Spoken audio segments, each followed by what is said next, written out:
Ici, c'est le podcast de Guillaume et Coralie. Salut tout le monde et bon retour sur Talk Paris. Moi, c'est Coralie. Et moi, c'est Guillaume. On est vraiment ravis que vous soyez là avec nous aujourd'hui. Que vous soyez dans le bus, à la salle de sport ou en train de faire la vaisselle, bienvenue. Vous avez fait un excellent choix. Vraiment oui. Alors Guillaume, comment tu vas?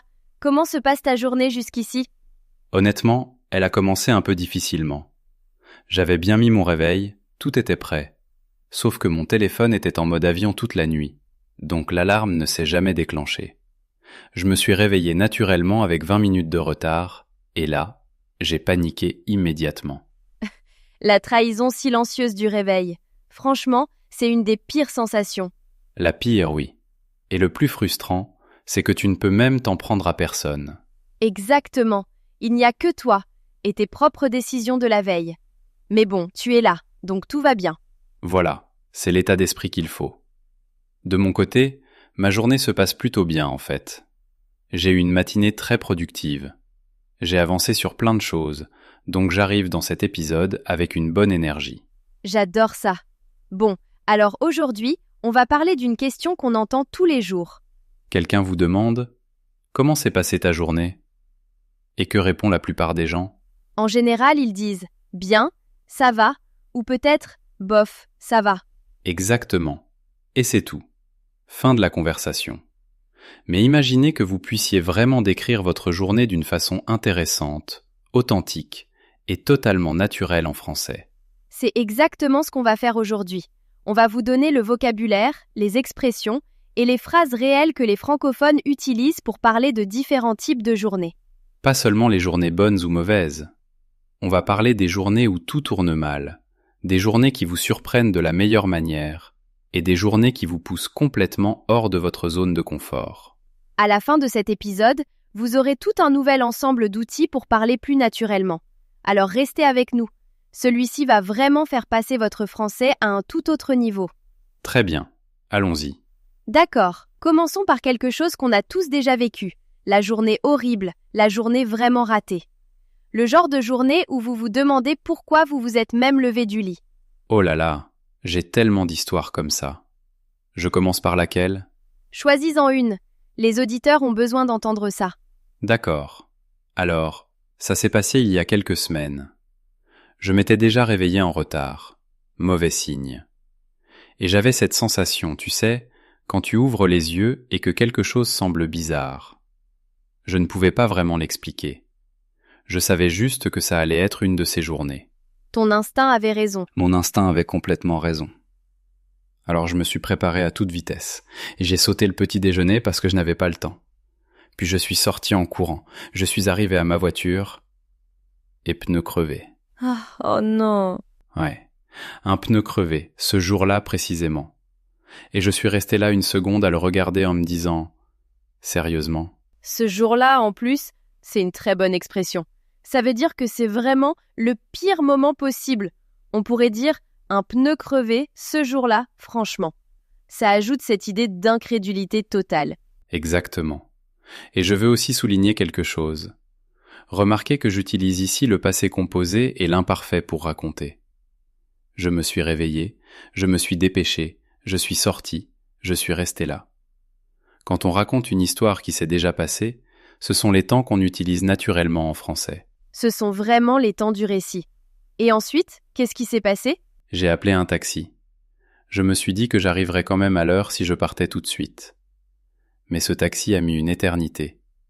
J'étais assis là à regarder mon téléphone toutes les 30 secondes. Cette boucle d'angoisse où tu vérifies ton téléphone sans arrêt. Tu sais que ça va mal quand tu regardes l'heure et que seulement 2 minutes sont passées. Exactement.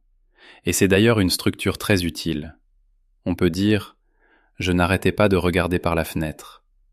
Je continuais à espérer que, d'une façon ou d'une autre, la situation allait s'améliorer. C'est ce sentiment de faire quelque chose encore et encore, presque sans s'en rendre compte, souvent parce qu'on est nerveux ou frustré. Je n'arrêtais pas d'actualiser la page. Je n'arrêtais pas de regarder vers la porte. C'est très naturel et très fréquent en français aussi. Et les choses ne se sont pas améliorées. Le taxi est enfin arrivé. On est tombé dans les embouteillages et je suis entré dans ma réunion avec 20 minutes de retard. Tout le monde a levé les yeux vers moi au même moment. Cette entrée gênante dans une réunion quand on est en retard. Franchement, tout le monde a déjà vécu ça. Le pire. Et pour arranger le tout, j'avais oublié les documents dont j'avais besoin pour la présentation. Notez bien celle-là, pour arranger le tout. On l'utilise quand quelque chose de mauvais arrive, puis qu'une autre chose encore pire vient s'ajouter. J'étais déjà en retard, et pour arranger le tout, j'avais oublié mes documents. C'est un connecteur qui annonce clairement « Oui, ça continue à empirer ». Et effectivement, ça a continué. À l'heure du déjeuner, j'avais raté 2 appels. Mon ordinateur n'avait plus que 4% de batterie. J'avais laissé mon chargeur à la maison et j'ai renversé de l'eau sur tout mon bureau. Tout s'est enchaîné. Oui, tout s'est enchaîné. Et c'est exactement l'idée. Une situation peut commencer par un petit problème, puis grossir, puis empirer encore. Une chose entraîne une autre, puis une autre, jusqu'au moment où on a l'impression d'être complètement dépassé. Alors, voyons comment on peut vraiment décrire une journée comme ça à quelqu'un. Si un ami vous demande « Comment s'est passée ta journée ?» et que vous avez vécu la journée de Guillaume, vous avez beaucoup plus d'options que juste dire « C'était terrible ». Vous pourriez dire « C'était un cauchemar ». C'est très courant, très naturel. Ou bien « Tout a tourné au fiasco ». Ça veut dire que tout a mal tourné, que les plans se sont écroulés. On peut aussi dire « J'étais à bout ». C'est une expression qui veut dire qu'on n'a plus de patience, plus d'idées, plus d'énergie. On est tellement frustré qu'on ne sait même plus quoi faire. C'est très expressif. Et il y en a une autre excellente. C'était sans arrêt. Ou c'était un problème après l'autre. Ça décrit parfaitement cette impression d'accumulation, cette chaîne de problèmes qui n'en finit pas. Petit point erreur fréquente maintenant. Beaucoup d'apprenants disent en français des phrases qui sonnent un peu calquées d'une autre langue. Par exemple, en utilisant un nom au lieu d'un adjectif dans ce genre de contexte. Ce qu'il faut retenir, c'est qu'en français, on dira naturellement « je suis stressé » ou « j'étais complètement stressé ». Pas une tournure maladroite avec « avoir » dans ce sens-là. C'est pareil pour la fatigue. On dit « je suis fatigué » ou « j'étais épuisé ». Le plus naturel, ce sont souvent les adjectifs qui décrivent votre état. Autre chose, beaucoup d'apprenants disent simplement « ma journée était très mauvaise », puis s'arrêtent là. Ce n'est pas faux grammaticalement, mais ça sonne plat. Les francophones ajoutent souvent plus de relief. On dira plutôt « ma journée a été difficile »,« ma journée a été infernale » ou « honnêtement, ça a été une catastrophe du début à la fin ». Ce sont les détails qui rendent le tout vivant. Exactement. Et là, j'aimerais poser une question à ceux qui nous écoutent. Est-ce que vous avez déjà vécu une journée comme celle-là ? Une de ces journées où tout s'écroule. Prenez une seconde pour y penser. Comment la décririez-vous en français ? Quels mots vous viennent à l'esprit ? Gardez ça en tête, parce qu'à la fin de cet épisode, vous aurez beaucoup plus de choses à dire. Maintenant, faisons un petit récapitulatif du vocabulaire avant de continuer. Pour une journée terrible, vos expressions clés sont « c'était un cauchemar »,« tout a mal tourné »,« tout s'est enchaîné », pour arranger le tout. Ce jour-là en plus, j'étais à bout.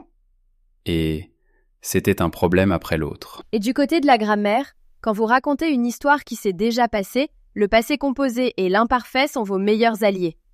Je me suis réveillé. Je me suis dépêché. J'ai oublié. Ce sont les temps du récit. Et quand quelque chose se répète encore et encore, souvent par frustration ou par anxiété, vous pouvez utiliser des structures comme « je n'arrêtais pas de vérifier »,« je continuais à espérer ». Après une histoire pareille, on a besoin d'un peu de bonne énergie. Parlons maintenant du contraire.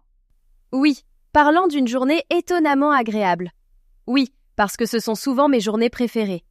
Pas celles qu'on avait prévues comme parfaites, mais celles qui deviennent super belles alors qu'on ne s'y attendait pas du tout. Exactement. Celles qui vous prennent par surprise, mais dans le meilleur sens possible. Bon, je vais en raconter une. Il y a quelques mois, j'ai vécu une journée qui avait commencé de façon tout à fait ordinaire. Rien de spécial, rien d'excitant de prévu. Je me souviens m'être réveillée en pensant « Bon, ça va juste être un mardi normal ». Les fameuses dernières paroles. Oui, exactement, les fameuses dernières paroles. Alors je suis allée dans un café près de chez moi pour travailler un peu. Ça m'arrive de faire ça de temps en temps. Et la barista, complètement de nulle part, m'a tendu un café en disant « Celui-ci est pour nous, on fait goûter un nouveau mélange. » Oh ça, c'est vraiment une très bonne façon de commencer une journée. Exactement. Et en plus, c'était délicieux. Donc là, forcément, j'étais déjà de bonne humeur. Ensuite, je me suis assise pour travailler sur quelque chose que je repoussais depuis des semaines, un projet que je redoutais, et je m'y suis vraiment mise. J'étais à fond pendant presque 3 heures d'affilée. Être à fond, on adore cette expression. Ça veut dire qu'on est totalement concentré, que tout est fluide, qu'on donne le meilleur de soi-même presque sans effort. Les sportifs l'emploient, les créatifs aussi. C'est très universel. Et quand j'ai enfin relevé la tête, j'avais terminé tout le projet. Fini. Quelque chose qui me pesait depuis des semaines avait disparu en un seul après-midi. Quelque chose qui vous pèse, c'est une très bonne façon de parler d'une tâche ou d'un problème qui vous cause du stress sur la durée. Par exemple, j'avais cette échéance qui me pesait depuis des jours. C'est cette anxiété de fond, ce truc inachevé qui reste dans un coin de votre tête. Donc à ce moment-là, la journée était déjà excellente. Mais ensuite, sur le chemin du retour, je suis tombée sur une vieille amie que je n'avais pas vue depuis probablement 2 ans. On a fini par dîner ensemble et discuter pendant des heures. Ce sont vraiment les meilleures journées, celles qui arrivent un peu de nulle part. On ne peut absolument pas les planifier. Et je crois que c'est justement pour ça qu'elles font autant de bien, parce qu'on n'attendait rien de tout ça. Et remarquez la tournure que Coralie a utilisée. On a fini par dîner ensemble. Finir par, c'est une structure très utile. Ça veut dire qu'une chose s'est produite comme résultat final, souvent sans avoir été prévue au départ. Par exemple, j'ai fini par rester jusqu'à minuit, ou on a fini par prendre le chemin le plus long. Et il y a aussi une autre tournure très naturelle. Finalement, ça a été une super journée. On l'utilise quand on regarde la situation après coup. Au début, on pensait que ce serait banal ou ennuyeux, et au final, le résultat a été tout autre. Alors, comment est-ce qu'on décrit vraiment ce genre de journée quand quelqu'un vous le demande ?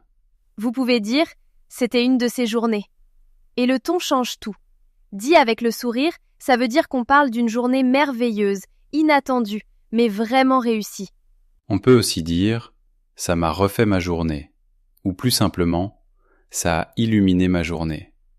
C'est une expression classique. Quelque chose de petit arrive et tout à coup, votre humeur change complètement. Le café offert a illuminé ma journée.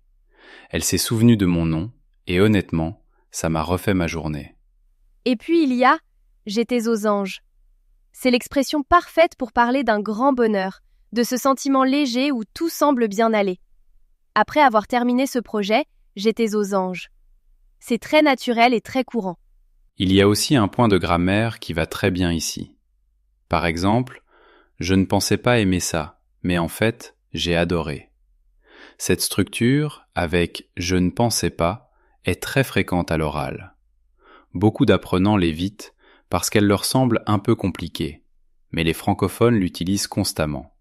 Par exemple, je ne pensais pas rester si longtemps, mais on a fini par parler pendant des heures. Ou, je ne pensais pas autant apprécier ce moment, mais c'était génial. Petite erreur fréquente ici aussi. En français, après certaines structures, il faut garder une formulation simple et naturelle, sans surcharger la phrase.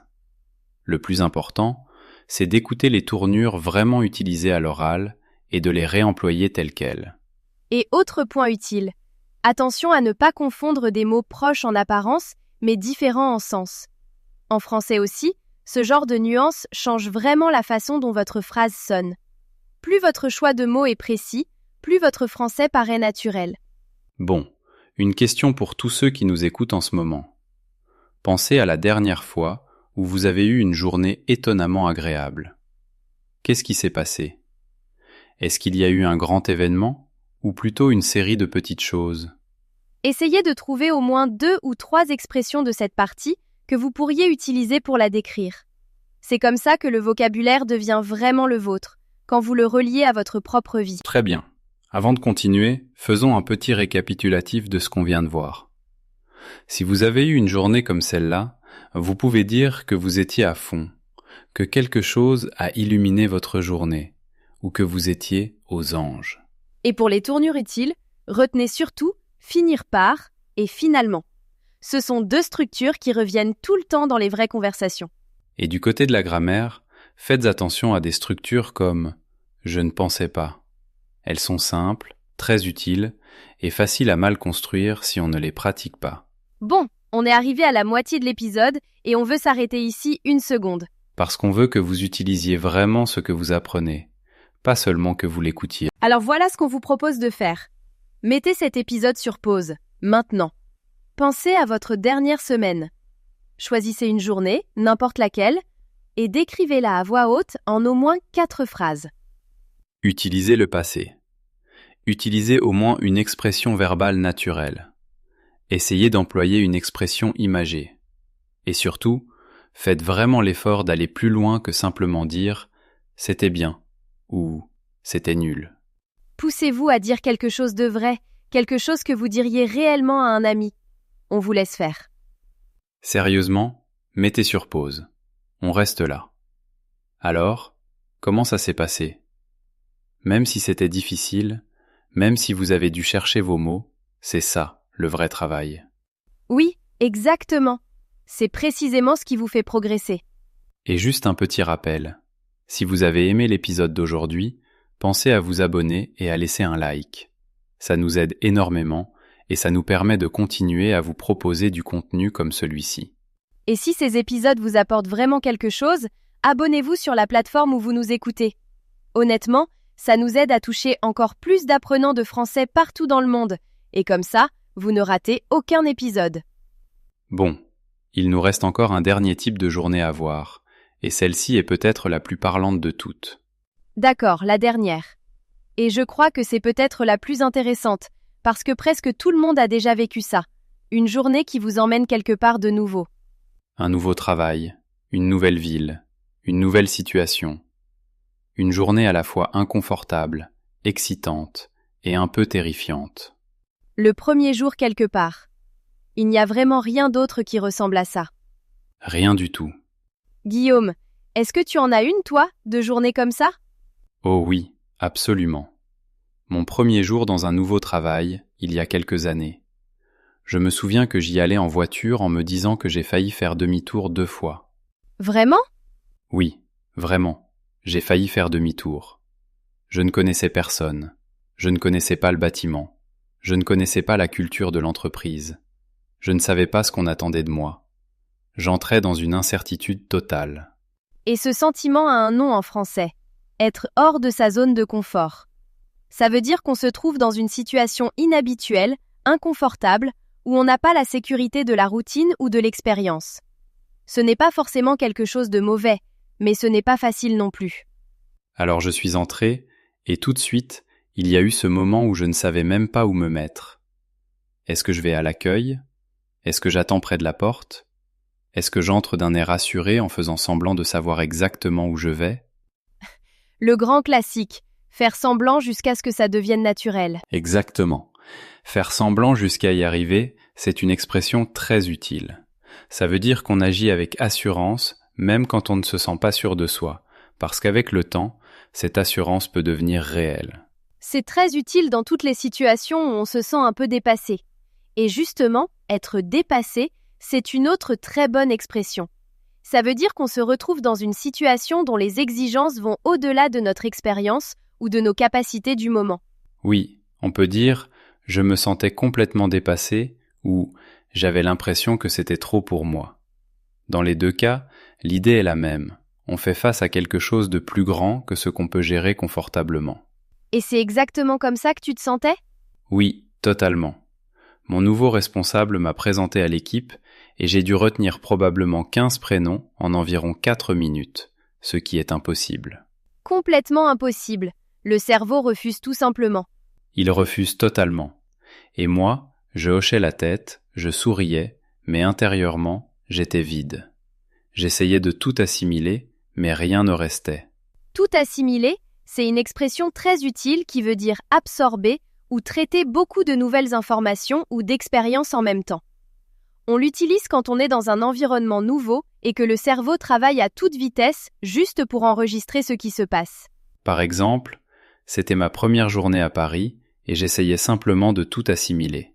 Et l'autre expression que tu as utilisée, rien ne restait, est très parlante aussi. Quand une information reste, ça veut dire qu'elle s'imprime dans la mémoire. Quand rien ne reste, tout entre, puis disparaît aussitôt. C'est très parlant pour les apprenants en français d'ailleurs. Oui, complètement. Et remarquez aussi les temps qu'on utilise beaucoup ici. Je marchais, je pensais, j'essayais de tout assimiler. C'est l'imparfait.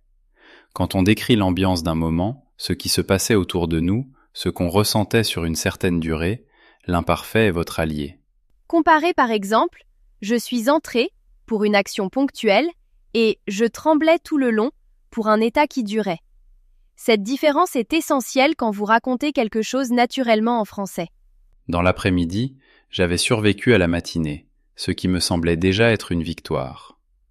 Quelqu'un m'a invité à déjeuner avec un petit groupe et j'ai dit oui, même si chaque partie de moi avait envie d'aller se cacher quelque part au calme. C'est courageux quand même, parce que dans une situation nouvelle, le plus difficile, c'est souvent de choisir de participer alors qu'on pourrait juste se replier sur soi. Et ça a porté ses fruits. À la fin de la journée, j'avais eu une vraie conversation, retenu le prénom de 3 personnes et trouvé les toilettes sans me perdre. Franchement, pour un premier jour, c'était déjà solide. Honnêtement, c'est une victoire. Oui, les petites victoires. Et ça aussi, c'est important à dire. Lors d'une journée hors de votre zone de confort, il faut redéfinir ce que signifie réussir. Réussir, ce n'est pas être parfait. C'est tenir bon, être présent et faire au moins une chose qui vous faisait peur. Alors, comment décrire ce type de journée quand quelqu'un vous pose la question ? Vous avez quelques très bonnes options. Vous pouvez dire « c'était beaucoup à gérer », ce qui veut dire que c'était intense, chargé, un peu écrasant à cause de toutes les nouveautés. Ou bien « j'étais un vrai paquet de nerfs ». C'est une expression imagée qui veut dire qu'on était extrêmement nerveux. J'étais un vrai paquet de nerfs toute la matinée. On peut aussi dire « on m'a jeté dans le grand bain ». C'est une autre expression très courante. Elle veut dire qu'on a été placé dans une situation difficile, sans beaucoup de préparation. L'image vient de quelqu'un qu'on met directement dans la partie profonde de la piscine pour apprendre à nager. Ils m'ont vraiment jeté dans le grand bain ce premier jour. Et puis vous avez aussi « je ne savais pas à quoi m'attendre ». C'est simple, clair et très naturel. Et si vous repensez à la situation après coup, vous pouvez dire « finalement, ce n'était pas aussi difficile que je le pensais ». On peut remplacer difficile par ce qui convient. Ce n'était pas aussi intimidant que je l'imaginais, par exemple. C'est une manière très naturelle de comparer ce qu'on attendait avec ce qui s'est réellement passé. Petite erreur fréquente pour ce genre de situation. On entend parfois des tournures qui ne sonnent pas naturelles quand on veut parler de nervosité. En français, on dira naturellement « je suis nerveuse à l'idée de »,« je suis stressée par » ou « je suis inquiète pour », selon le sens exact. Et il ne faut pas non plus confondre inconfortable et peu pratique. Inconfortable parle d'un ressenti, d'une sensation émotionnelle ou physique. Peu pratique parle d'un problème d'organisation ou de logistique. Les deux peuvent sembler proches, mais ils ne veulent pas du tout dire la même chose. Une dernière question pour vous. Quelle est la dernière fois où vous avez fait quelque chose qui vous a poussé hors de votre zone de confort ? Ça ne doit pas forcément être un nouveau travail. Ça peut être un nouveau cours, une nouvelle ville ou simplement une conversation en français avec un inconnu. Pensez-y. Comment vous sentiez-vous en arrivant ? Et comment vous sentiez-vous en repartant ? Et voilà quelque chose d'important. Le simple fait que vous écoutiez ce podcast en français, ça compte aussi. À chaque épisode, à chaque nouveau mot que vous apprenez, vous faites exactement ça. Vous choisissez un certain inconfort parce que vous savez qu'il vous mène vers quelque chose de mieux. Bon, avant de terminer, faisons un dernier récapitulatif de tout l'épisode, rapide, clair et utile. Pour une journée horrible. C'était un cauchemar. Tout a mal tourné. Pour arranger le tout s'est enchaîné. J'étais à bout. C'était un problème après l'autre. Et souvenez-vous, pour raconter, on utilise naturellement le passé composé et l'imparfait. Pour une journée étonnamment agréable. J'étais à fond. Ça a illuminé ma journée. J'étais aux anges. Finir par, finalement, quelque chose qui me pesait. Et rappelez-vous les structures comme « je ne pensais pas », qui reviennent souvent dans les conversations naturelles. Pour une journée hors de votre zone de confort. Faire semblant jusqu'à y arriver. Être dépassé. Tout assimiler. Être un paquet de nerfs. Être jeté dans le grand bain. Et pour décrire l'ambiance, les émotions ou ce qui se déroulait dans la durée, l'imparfait vous aide énormément. Et dans les 3 cas, ne vous contentez pas de dire bien ou mal, donnez plus de relief, ajoutez des détails, dites quelque chose de vrai. C'est ça qui rend votre français naturel. Le but n'a jamais été de parler parfaitement. Le but, c'est d'être compris, de créer du lien et d'exprimer ce qui se passe réellement en vous. Et aujourd'hui, vous avez acquis tout un nouvel ensemble d'outils pour faire exactement cela. On espère vraiment que cet épisode vous a plu. Si quelque chose a fait tilt pour vous aujourd'hui, si une expression vous a fait penser « oui, c'est exactement ce qu'il me fallait », partagez cet épisode avec quelqu'un qui apprend lui aussi le français. C'est comme ça que cette communauté grandit. N'oubliez pas de vous abonner à notre chaîne YouTube et de laisser un commentaire. On adore sincèrement vous lire. Vous écoutiez Talk Paris. Moi, c'est Guillaume. Et moi, c'est Coralie. On se retrouve dans le prochain épisode. Prenez soin de vous. Et pour continuer à faire progresser votre français, cliquez sur la prochaine vidéo ou explorez celle qu'on a préparée pour vous.